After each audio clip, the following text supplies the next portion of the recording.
Hi, it's Joan. Today I'm going to start with the main prayer. Bismillah Rahman Rahim Al-Badi. Alhamdulillah Rabbil Alameen. Wa Maliki Yawmiddin. Iyaka Nabudu wa Iyaka Nasta'inu. Indina Sarada Mustaqim. Sarada Alathina in Amta Elohim. Giri Al Maktubi. Sarada Elohim Wala Adalim. Today, I decided to do something different because I was gifted or I was given a chatter. I guess that's the way you pronounce it, from a person named Batulo.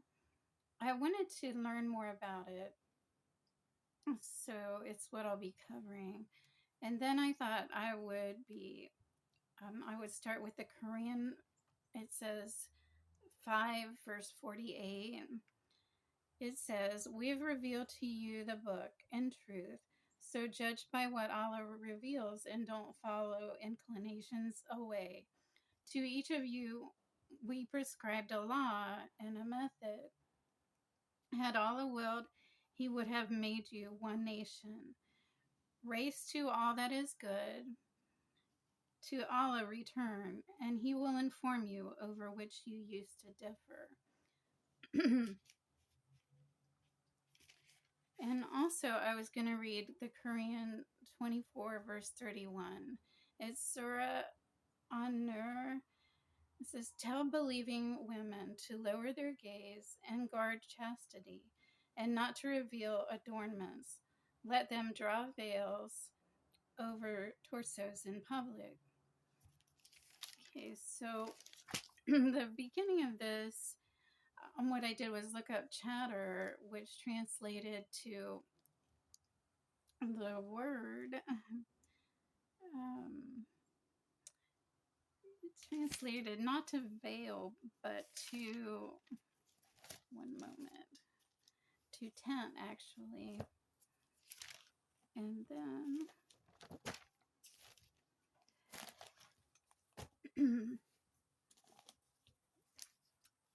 I wanted to discuss how it was a gift from a friend, but also when I got married to Robert Ash, I had chosen my own wedding dress and veil, and it just happened I was trying to remember. I knew that it was a veil that I covered my face with, and I couldn't remember how long it was. I thought maybe it had been to my waist, but what I found out was that part of it went to the waistline, and it had an additional part that went all the way to the ground. So I have a picture of it. It's interesting what people end up choosing, but I didn't know about chatters. I wasn't sure why there was one when there was already a hijab. I'm going to show you what I have picked. So here's kind of the veil. I hope you can see it. It goes all the way to the ground. So I just thought that was interesting. My reason for wearing it was because I guess I'm sometimes bothered by environment, and I like the idea that you're separating everyday civil behavior from something more holy and something meaningful. Then I didn't have any information about Sharia or Sharia. I just knew that when I put a hijab on, it was a holy preference. And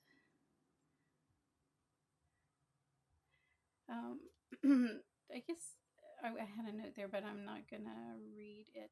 Another thing that's interesting, however, is that I've been kind of a woman's liber by choice. Since elementary school, I was a serious type thinker, and I heard Helen Reddy songs, which I've sung from the beginning of the 60s all the way till now, and also started as a Baha'i. So picking a chatter and picking the wedding veil I think are kind of interesting. And the reason is that well, some people think that a Muslim woman loses some rights and isn't an equal, but my reasoning was I just wanted to find a holier environment.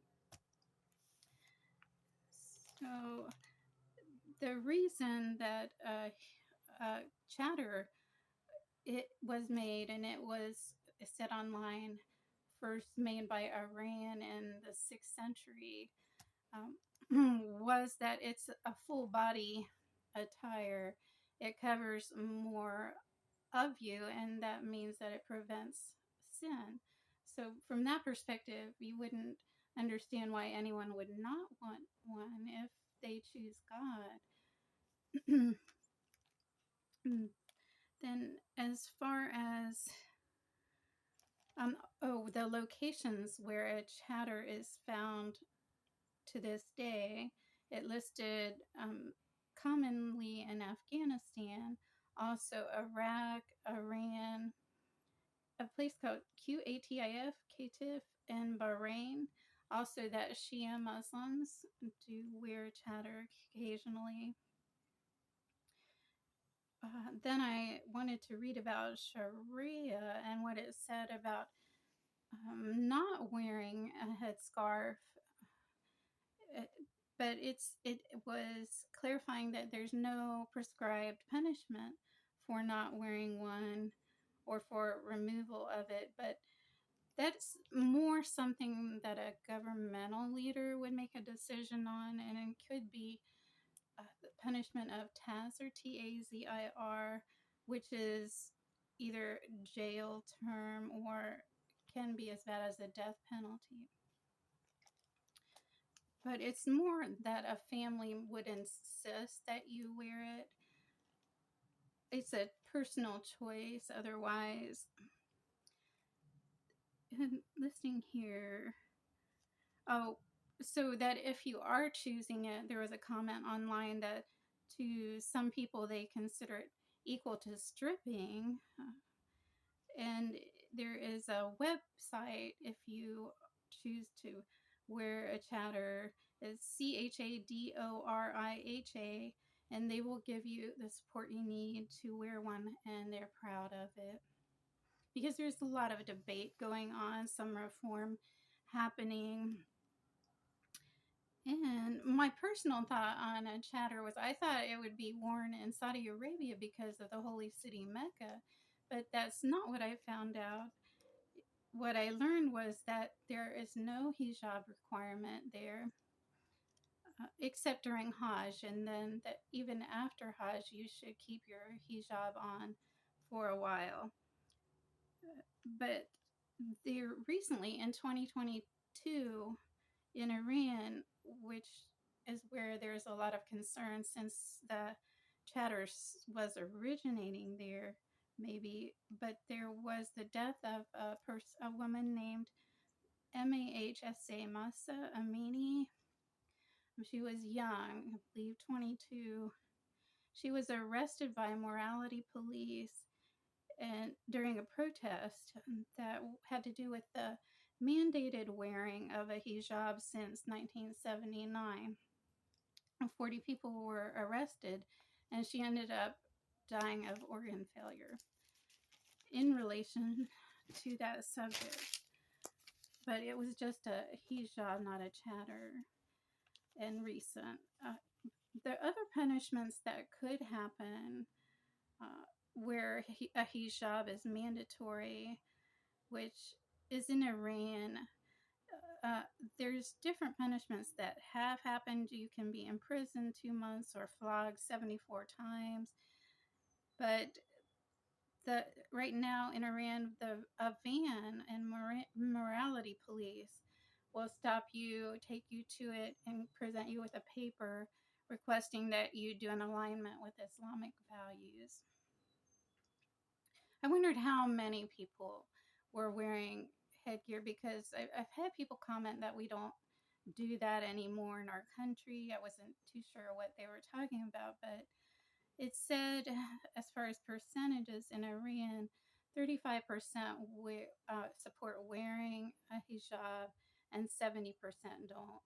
as far as in the United States, that's 43% wearing a headscarf, and the other Muslim women just don't. So I thought that was all interesting and something for you to think about.